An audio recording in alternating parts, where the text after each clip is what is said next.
All right, peace be to you guys. Omar here. Just doing my truncated long run Sunday. I say truncated because I'm running with some leg injuries, sciatica, and some other stuff going on. But that's neither here nor there. I want to talk to you guys about controlling your weight through these holy day seasons. So we've had Thanksgiving, then there's Christmas coming up, and what else? New Year's Eve, New Year's Day, all that good stuff that we here in the U.S.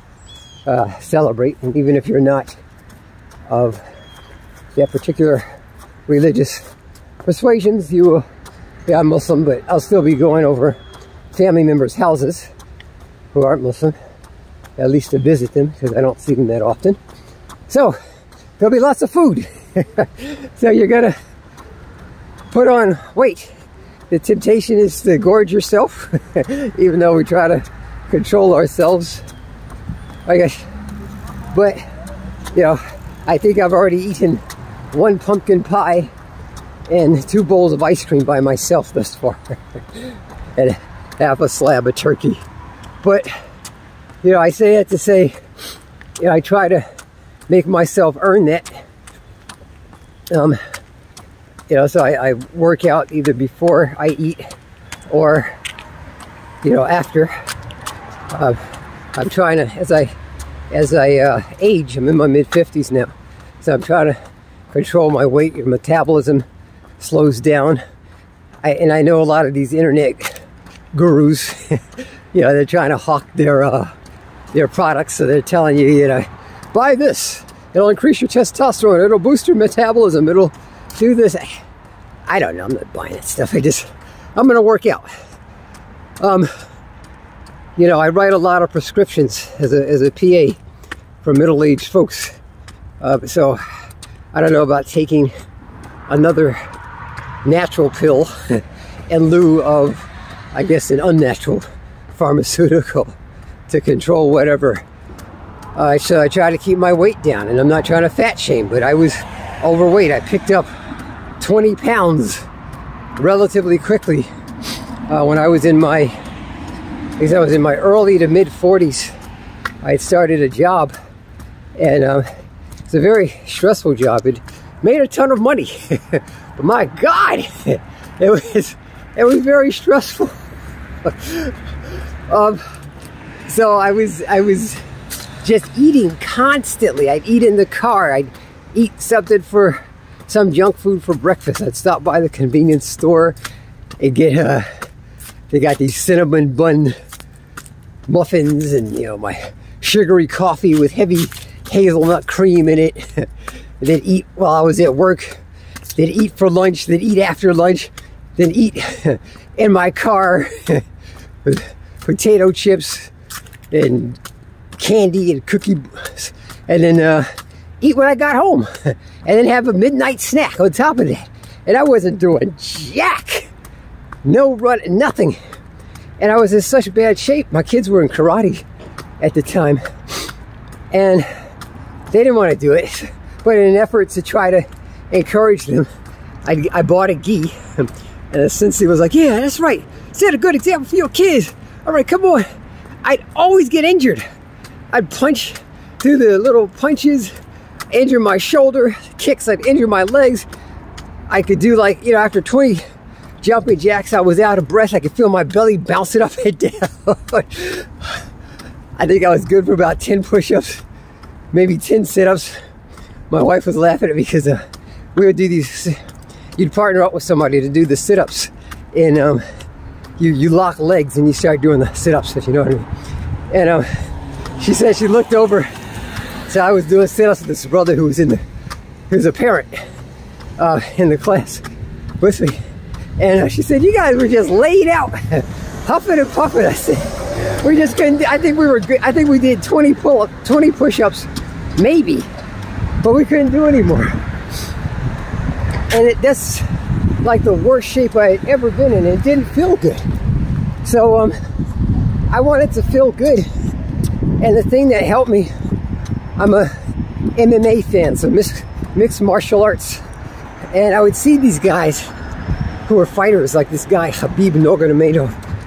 And they were fighting at like 150 pounds, 155 pounds. And I think I was like 170. I'm small boned, so I'm a skinny little guy, so that's really, 170 is heavy for me. But I was like, how am I, look at these guys' muscles. And I know they lost weight for the fight to make weight, but my God, they were just jacked. And I felt, and they fight for like half an hour or whatnot. Maybe not quite like long, but just, I wanted to look like that. So I didn't realize how bad a shape I was in. I'd split my pants at work a couple of times. Thank God for my long white lab coat. You know, I was moody and just, itis would set in after gorging myself. So then I would drink a bunch of coffee and Mountain Dew. It was high caffeine. I had high blood pressure, high cholesterol. I was pre-diabetic. So I was on my way to cardiometabolic syndrome. And again, I'm not trying to fat shame people, but you know, we're in a time where if you tell somebody they're overweight, you get in trouble. You know, it's too bad, but that's the way it is. But anyway, back to my point. If you want to avoid putting on a lot of weight during these holy days, these holidays, you gotta exercise and just control what you eat. You're never going to expend as many calories in exercise as you put in. It's just very difficult because then you're talking about, we don't burn as many calories as we think. So I just did, this is going to be about a 10-kilometer run for me at a very, very slow pace. So I might burn maybe 700 calories on this. But I'm gonna have some pie when I get back, and some turkey soup. And how you doing? So that's gonna be about, that's maybe close to 1,000 calories, maybe. So I'm gonna put in more calories than I expended. But yeah, I'll probably do some other workout this evening, inshallah, when I come home from work. And that's it, you know, caloric expenditure versus caloric intake. If you're gonna go on a weight loss journey, find out what your underlying conditions may be. You might have a genetic disorder. I check people, you know, when people tell me that they're having trouble losing weight despite their efforts. Yeah, I check their thyroids. You know, they might have hypothyroidism. That's going to affect their metabolism. They might have CHF, congestive heart failure. You know, so they're putting on water weight or something that they don't know about. So there's tests that I got to do on them. So I check with your primary care specialist before you go on a serious weight loss journey. Find out where you are, what's going on. That's just my suggestion.